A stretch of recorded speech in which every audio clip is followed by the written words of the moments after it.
Side खबरों के लिए सब्सक्राइब करें फ्लेम मीडिया और उसके बाद बेल आइकन को प्रेस करें ताकि सबसे पहले आपको मिले एक्सक्लूसिव खबरें।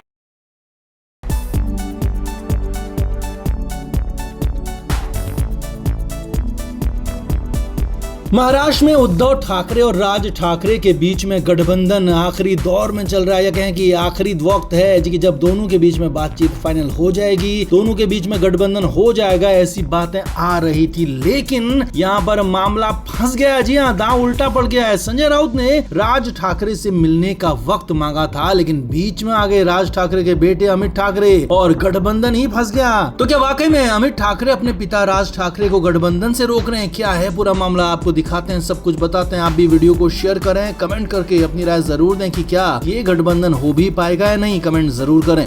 तो बीच में अभी मीडिया के सामने आए संजय राउत ने कहा था कि वो बहुत जल्द राज ठाकरे के घर जाने वाले हैं चाय पीने के लिए। चाय पर चर्चा होगी, चाय पर बात होगी और राज ठाकरे से बातचीत वो करने के लिए तैयार है। अब ये था कि इसके बाद संजय राउत तैयार हो गए मिलने के लिए और शनिवार की सुबह सुबह संजय राउत ने मिलने का वक्त मांग लिया राज ठाकरे से। शिव तीर्थ में जाकर उनके घर जाकर संजय राउत मिलना चाहते थे, लेकिन ये क्या, संजय राउत को मिलने का वक्त नहीं मिला। जी हाँ, ये बड़ी खबर आपको बताते हैं कि राज ठाकरे के बेटे अमित ठाकरे ने साफ साफ अभी मिलने से इनकार कर दिया और कहा कि अभी वक्त नहीं हुआ है, अभी इतनी जल्दबाजी ठीक नहीं है कि मुलाकात हो जाए, बात हो जाए। अब यहाँ पर आपको बताते हैं कि राज ठाकरे अंदर से चाहते हैं कि वो मिलें, बात करें, गठबंधन भी हो, लेकिन यहाँ पर अमित ठाकरे उनको रोक रहे हैं। अब इसकी वजह क्या है वो भी समझिए। अमित ठाकरे अभी कुछ दिन पहले मीडिया के सामने आए थे, तो उन्होंने कहा था कि उनके पिता राज ठाकरे ने पहले भी कई बार उद्धव ठाकरे से बात की है, चाहे वो 2014 हो, 2017 हो, 2020 हो, जब महाराष्ट्र में उद्धव ठाकरे की सरकार थी तब भी बात की थी, लेकिन कहीं कोई ठोस गठबंधन को लेकर या फिर कोई ठोस बात उनको मिली नहीं और हर बार उन्हें धोखा मिला है। जी हाँ, बहुत बड़ी बात यहाँ पर अमित ठाकरे ने कही थी कि हर बार जब भी बात करने के लिए कोशिश की थी, जब भी राज ठाकरे ने बात की थी तो उन्हें धोखा मिला था। लिहाजा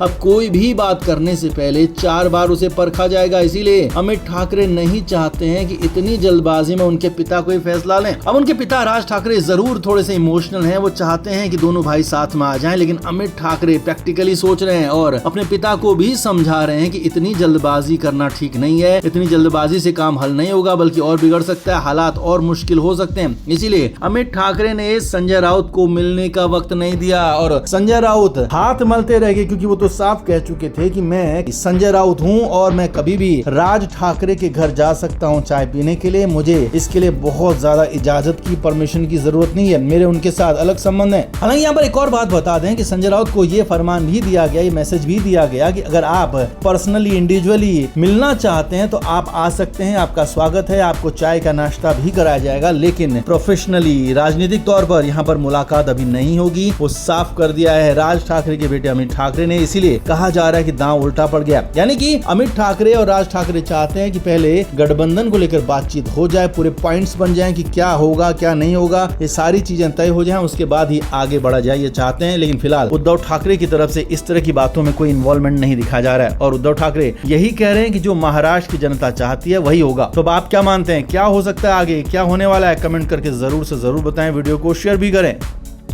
तो सबसे पहले आपको बताते हैं वो अपडेट जो महाराष्ट्र की सियासत के लिए बहुत जरूरी अपडेट है। तो वो ये है कि राज ठाकरे और उद्धव ठाकरे के बीच में गठबंधन को लेकर बातचीत शुरू हो गई और ये बातचीत शुरू हुई है दोनों भाइयों के फोन कॉल से और ये खुलासा किसी और ने नहीं किया है, बल्कि उद्धव ठाकरे के सबसे करीबी संजय राउत ने खुलासा किया है। मीडिया के सामने आए संजय राउत ने साफ साफ कहा कि हाँ, दोनों भाइयों के बीच में फोन कॉल पर बात हुई है और दोनों को एक दूसरे को प्रस्ताव भेजने की जरूरत नहीं है, क्योंकि वो दोनों भाई हैं और आपस में उन दोनों के पास एक दूसरे का नंबर है। तो फोन कॉल पर बात हुई है और हो चुकी है और इसीलिए मामला आगे बढ़ रहा है। अब हालात ये हैं कि इसके बाद कार्यकर्ताओं में जोश तक दिखने लगा। नासिक में कुछ कार्यकर्ताओं ने एमएनएस और शिवसेना यूबीटी को एक साथ मिलाने को लेकर बड़ी बातें कह दी। वहां पर एमएनएस के नए ऑफिस का उद्घाटन था, तो वहां पर शिवसेना यूबीटी के नेता भी वहां पर पाए गए, मौजूद थे और यहाँ पर होर्डिंग्स, बैनर लहराए गए। अब खबर असली ये है कि फोन कॉल के तुरंत बाद बाद से ही इसके साइड इफेक्ट्स भी दिखने लगे हैं। बड़ा बयान दिया है शिवसेना शिंदे गुट के संजय निरुपम ने, जो अभी हाल तक कांग्रेस में हुआ करते थे, तो वो अब शिवसेना शिंदे गुट में है। तो उन्होंने बड़ा खुलासा किया है कि उद्धव ठाकरे की राजनीति ही ऐसी है कि वो खुद तो खत्म होते ही है, साथ में जो आता है उसे भी खत्म कर देते हैं। जी हाँ, ये बड़ी बात उन्होंने कही है। संजय निरुपम लंबे समय तक कांग्रेस में रह चुके हैं, उन्हें पता है कि उद्धव ठाकरे की काम करने की शैली क्या है, तरीका क्या है। तो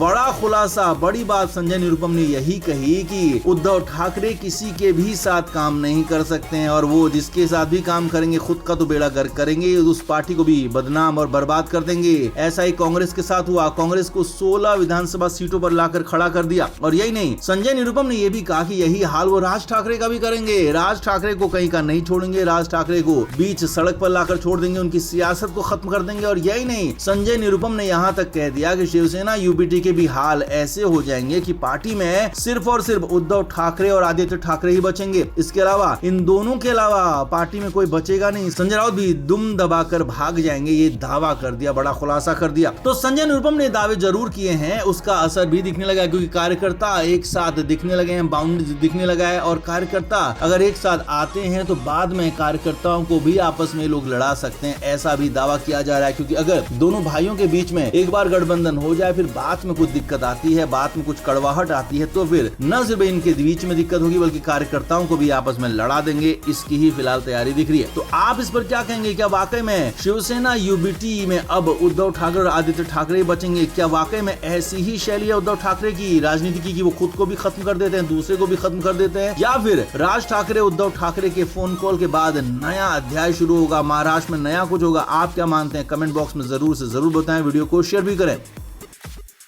तो उद्धव ठाकरे लगातार अपने पार्टी के नेताओं को, कार्यकर्ताओं को, सांसदों को, विधायकों को, पदाधिकारियों को एकजुट करने में जुटे हुए हैं, लेकिन उनकी कोशिश हर रोज बर्बाद हो रही है। हर रोज उनकी कोशिश आगे बढ़ने के बजाय एक कदम पीछे जा रही है। अब पिछले महीने उद्धव ठाकरे ने मीटिंग बुलाई थी अपने सांसदों, विधायकों की, तो लेकिन इसमें कई सारे सांसद और विधायक पहुंचे ही नहीं, और ये दलील दी गई कि वो दिल्ली में जरूरी काम से थे, इस वजह से नहीं आए। और इधर अब उद्धव ठाकरे ने एक महीने के अंदर दूसरी बार मीटिंग बुलाई तो सांसदों ने दूसरी बार ही झटका दे दिया। जी हां, बड़ी खबर आपको बता रहे हैं। मंगलवार को उद्धव ठाकरे ने मातोश्री में अपने सांसदों और विधायकों की बैठक बुलाई थी ताकि बीएमसी चुनाव और बाकी के नगर निकाय चुनावों के लिए तैयारी की जा सके, बातचीत की जा सके। लेकिन ये क्या, यहाँ तो अरविंद सावंत के अलावा कोई और सांसद पहुंचा ही नहीं। जी हां, ऐसी खबरें आ रही है कि ज्यादातर सांसदों ने इस मीटिंग से दूरी बना ली। अब उद्धव ठाकरे की पार्टी में फिलहाल 9 सांसद हैं, लेकिन खबर तो ये फरवरी से ही चल रही थी कि इनमें से 6 सांसद पाला बदल सकते हैं, 6 सांसद दूसरी तरफ जा सकते हैं। और इसमें लगातार कोशिशें भी हुई थी, लेकिन अब तक हालांकि कुछ हुआ नहीं था। लेकिन अब खबर ये है कि इस बार 6 में से 8 सांसद गायब रहे। जी हाँ, ये बड़ी खबर आपको बता रहे हैं। सिर्फ एक सांसद अरविंद सावंत यहाँ पर मौजूद थे, जिन्होंने उद्धव ठाकरे की मीटिंग को अटेंड किया, उद्धव ठाकरे की बातों को सुना, लेकिन बाकी सांसद मौजूद नहीं थे। किसी का कोई बहाना था तो किसी का कोई अलग बहाना। यही नहीं, विधायकों में से भी उनके बेटे आदित्य ठाकरे मौजूद थे और एक आध और विधायक मौजूद थे, और बाकी के विधायक भी गायब थे। खबर यही है कि उद्धव ठाकरे लगातार बार बार कोशिश कर रहे हैं कि सांसदों विधायकों को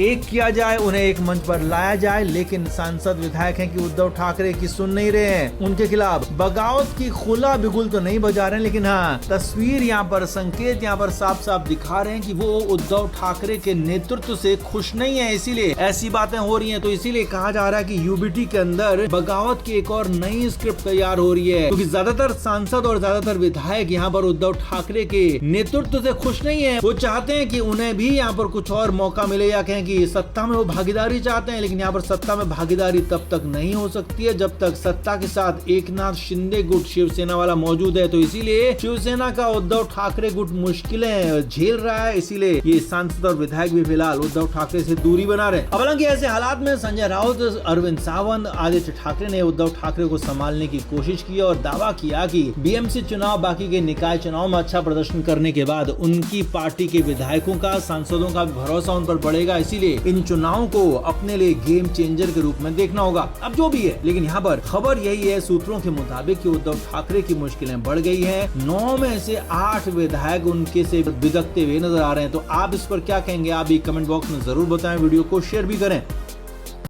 फ्लेम मीडिया रिपोर्ट।